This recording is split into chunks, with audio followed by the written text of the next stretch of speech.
for news, politics, business, sports and entertainment. Your one-stop channel, Asset Television. Welcome to Asset Television, your best station for news, politics, business, sports and entertainment. Your one-stop channel, Asset Television. Welcome to Asset Television, your best station for news, politics, business, sports and entertainment. Your one-stop channel, Asset Television. Welcome to Asset Television, your best station for news, politics, business, sports and entertainment. Your one-stop channel, Asset Television. Welcome to Asset Television, your best station for news, politics, business, sports and entertainment. Your one-stop channel, Asset Television. Welcome to Asset Television, your best station for news, politics, business, sports and entertainment. Your one-stop channel, Asset Television. Welcome to Asset Television, your best station for news, politics, business, sports and entertainment. Your one-stop channel, Asset Television. Welcome to Asset Television, your best station for news, politics, business, sports and entertainment. Your one-stop channel, Asset Television. Welcome to Asset Television, your best station for news, politics, business, sports and entertainment. Your one-stop channel, Asset Television. Welcome to Asset Television, your best station for news, politics, business, sports and entertainment. Your one-stop channel, Asset Television. Welcome to Asset Television, your best station for news, politics, business, sports and entertainment. Your one-stop channel, Asset Television. Welcome to Asset Television, your best station for news, politics, business, sports and entertainment. Your one-stop channel, Asset Television. Welcome to Asset Television, your best station for news, politics, business, sports and entertainment. Your one-stop channel, Asset Television. Welcome to Asset Television, your best station for news, politics, business, sports and entertainment. Your one-stop channel, Asset Television. Welcome to Asset Television, your best station for news, politics, business, sports and entertainment. Your one-stop channel, Asset Television. Welcome to Asset Television, your best station for news, politics, business, sports and entertainment. Your one-stop channel, Asset Television. Welcome to Asset Television, your best station for news, politics, business, sports and entertainment.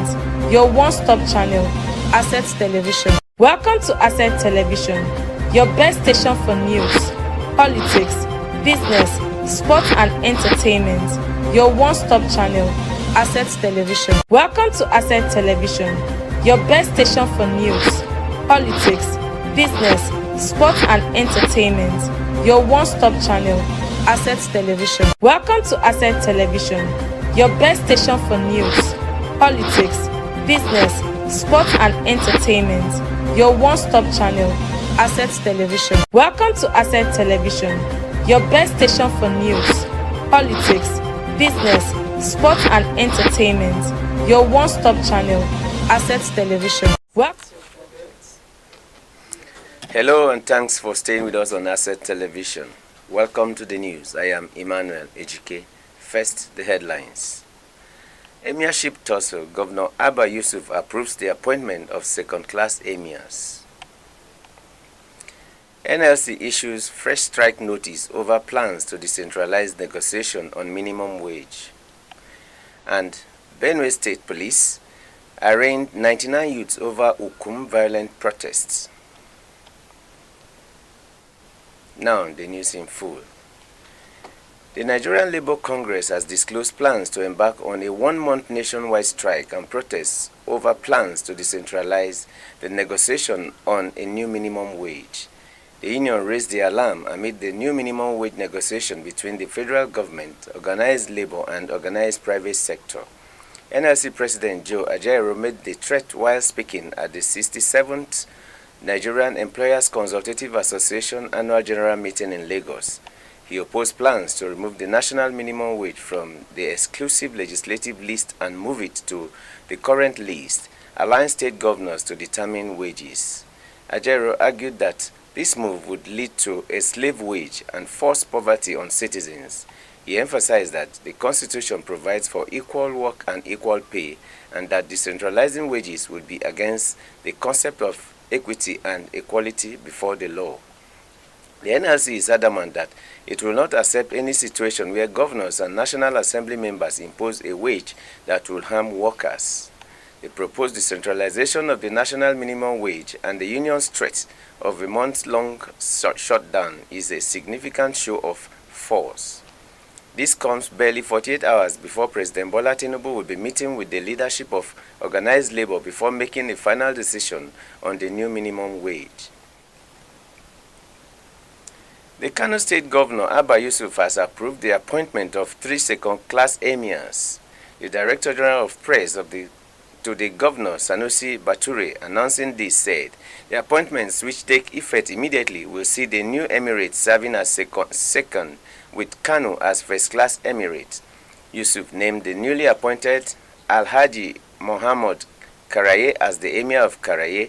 He was the district head of Rogo before his latest appointment. Alhaji Muhammad Umar was named the emir of Rano. He was the district head of Bunkare before the latest appointment. The governor also named Alhaji Aliu Abdul Kadir Gaya as the emir of Gaya. He was the emir of the defunct Gaya Emirate, who was dethroned among others recently. A development follows the signing of the Kano State Emirate Council Establishment Bill 2024 into law by the governor on Monday. The legislation passed by the State House of Assembly aims to bridge the gap between the grassroots and the government while sustaining the rich cultural values and norms of the people.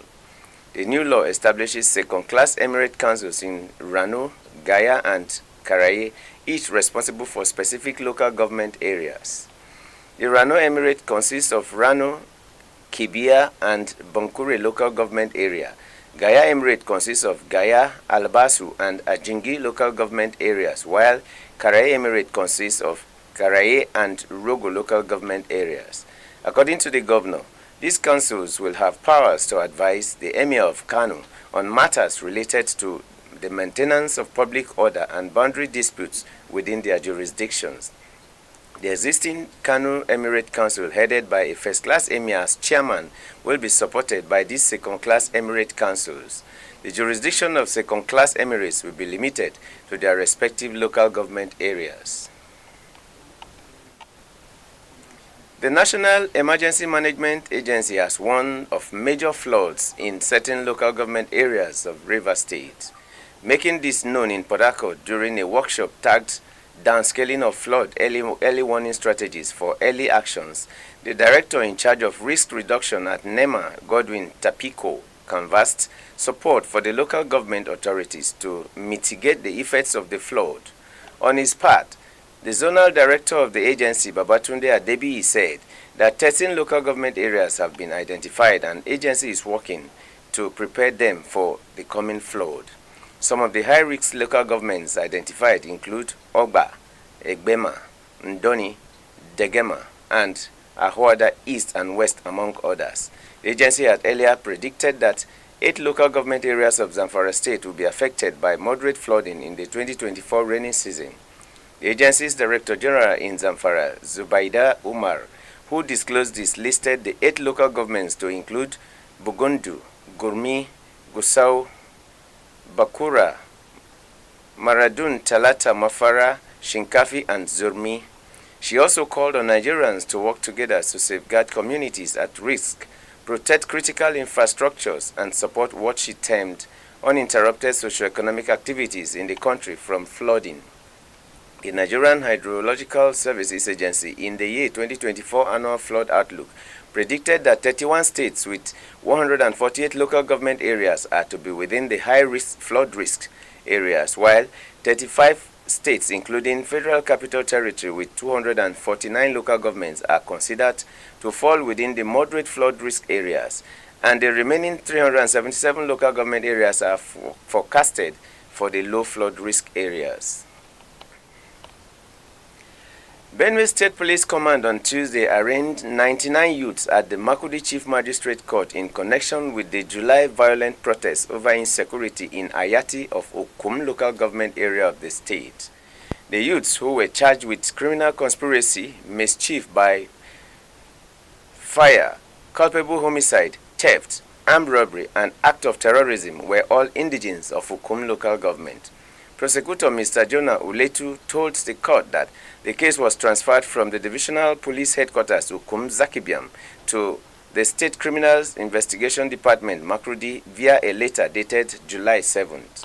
According to him, the letter stated that on July 3rd, the caretaker chairman of Ukum local government, Mr. Victor Yuza, reported at the police station that on the same date, some bandits attacked Ayati community, Baikyo ward in Ukum local government and killed 6 persons. Yuza further stated that on the same date, violent protesters in their thousands started burning and destroying personal and government properties. He added that the angry protesters burned down Ukum local government secretariat, schools, Federal Road Safety Corps office, court, NSCDC office, Unity Bank, Access Bank and UBA banks, hotels, Benue Links Park, residential buildings, INEC area office, BIRS area office, police station, NUT office, and local government guest house, which were all worth millions of naira. He said the protesters still killed and burnt 3 more persons in the process and made an attempt to invade the Ukum police division in Zakibiam, but were resisted by the police officers on duty at the station. The prosecutor said that the offenses contravene sections 97, 222, 329, 337, and 289 of the Penal Code Law of Benue 2004, first /2 and 3 of the Robbery and Firearms Act 2010 and 4/2 of the Abduction, Hostage-taking, Kidnapping, Secret Cult and Similar Activities Prohibiting Law of Benue 2017. However, the Chief Magistrate, Mr. Kelvin Mbanongon, did not take their pleas when the case was mentioned for want of jurisdiction. Mbanongon ordered that they be remanded at the Nigerian Correctional Center, Makudi, and adjourned the matter until August 25th. 8 suspected cultists and drug peddlers have been arrested at Kogi State Polytechnic, Lokoja. The Director of Public Relations and Protocol at Kogi State Polytechnic, Lokoja, Uredo Omale, disclosed this in a statement. Omale explained that the Joint Security Team of the institution on Tuesday, July 16, 2024, arrested 3 students of the institution and 5 others suspected to be members of a secret society and drug peddlers during the ongoing second semester examination for the 2023-2024 academic session. According to the statement, the apprehended students, who are all of HND2 in the Department of Business Administration, include Ajayi Oluwaseun Oladipo, matric number 2022/HND/BOS/275, Isenre Elijah Ayomide, matric number 2022/HND/BUS/146, and Amonijo Sunday, matric number 2022/HND/BUS/181. The arrested 5 non-students, who are all from Ekiti State but based in Abuja, are Otitoju Christopher, Babatokpe Ayomide, Isaiah Babatunde, Shino Ayodeji, and Makinde Olalekan. Items recovered from the apprehended suspects include 2 cars, a light green-colored Mercedes-Benz saloon with registration number Ekiti State, MUE 598 AE, and a black-colored Toyota Lexus saloon with registration number from Ebonyi State, SKA 78 AE, different types of drugs, remnants of some naira notes amounting to 14,000 naira, a beret cap with a symbol suspected to be that of a cult, and an MP3 player. The Rector of the Polytechnic, Professor Usman Salisu Ogbo, commended the Joint Security Team and the Intelligence Team for a job well done through teamwork for nipping the dangerous intent in the bud. The 8 suspects, according to the institution spokesperson, have been handed over to the B Division of the Nigerian Police for further investigation. If you are just joining us, you are watching the news on Asset Television. We'll be back after this short break. Welcome to Asset Television, your best station for news, politics, business, sports and entertainment. Your one-stop channel, Asset Television. Welcome back. Helen Mufrang, wife of Plateau State Governor Caleb Mufrang, has visited the Jos building collapse survivors to give emotional financial support to them and their families. Recall that the Friday morning St. Academy Jos school building collapse claimed 22 lives with 154 severely injured. Mufrang, who visited the injured recuperating at various hospitals in Jos on Wednesday, prayed for the repose of souls of death and the speedy recovery of the injured. The governor's wife said that the visit was to encourage the victims to pull through the difficult moment and to let them know they were not alone in the plight. Muswang, who supported each of the survivors with a token, urged them to trust God for their healing. She said that the state was committed to ensuring that such tragedies never occur again. Muswang, who was at Plateau Specialist Hospital Jos University Teaching Hospital, Our Lady of Apostles, and Birmingham University Teaching Hospital, commended the chief medical directors for ensuring the survivors receive quality care. The spokesperson of Gbagi Youth Development Association, Karo, Nasarawa State, Gaza Auta, says local government financial autonomy will facilitate grassroots development and good governance in Nigeria. He commended the Supreme Court judgment on local government autonomy, adding that it was a milestone in promoting grassroots development, good governance, and democratic decentralization in Nigeria. According to him, the verdict will enable local governments to make decisions and take actions without needing approval from the state governments. He added that local governments will now prioritize projects and programs that benefited their communities, for instance, solving some security challenges in their locality, thereby promoting grassroots development. Dr. Gabriel Nwambu, Director General, Center for Credible Leadership and Citizens Awareness, has advocated scrapping state independent electoral commissions to ensure credible local government elections. Nwambu made the call in an interview with newsmen in Abuja. He said, scrapping the state electoral bodies and transferring the power to Independent National Electoral Commission would check interference by state governors in the conduct of local government council elections. According to him, when this is achieved, the financial autonomy granted the local government through the Supreme Court ruling will be meaningful. Nwambu said, since the return of democracy in 1999, the country has not witnessed more than 47% voter turnout in our elections. He blamed that on poor mobilization, adding that if all elections were conducted in one day, it will build trust of the people, make elections more credible with massive turnout of electorate. He advised Nigerians to hold their council officials accountable, saying that would enhance rapid development at the grassroots. Nwambu said, with the development, local government authorities could provide infrastructure at the grassroots. The winner of Big Brother Naija Season 9 is to walk away with a grand prize of 100 million naira and a new SUV. Busola Tejumola, Executive Head Content and West African Channels Multi-Choice, disclosed at a news conference on Tuesday in Lagos that the show would begin July 28. According to Tejumola, this year's edition, which will run for 71 days, promises to be exciting and drama-filled. The show will run from July 28th to October 6th and will have the housemates going into the house in Paris and doing some of the house challenges in Paris. She added that the Big Brother Naija Buzz, to be anchored by Toke Makinwa, would be available for lovers of the show to catch up with the behind scenes.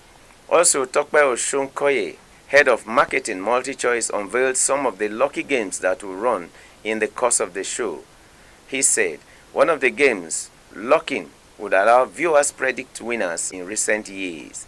Speaking in an interview with Apple Music, Rema admitted that Amapiano is a great genre but maintained that Nigerian artists must sustain Afrobeats influence on the continent.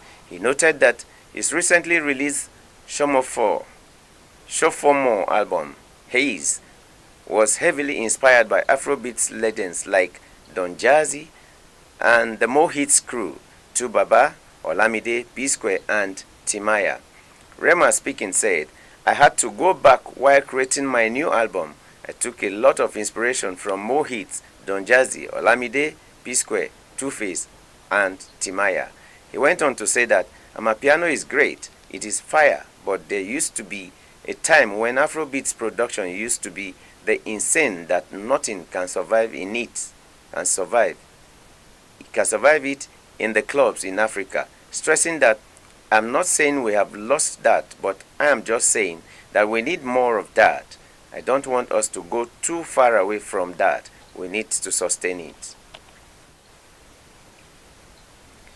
And that is the news. I am Emmanuel Ejike. Keep watching Asset Television for more interesting programs. Also like and follow all our social media.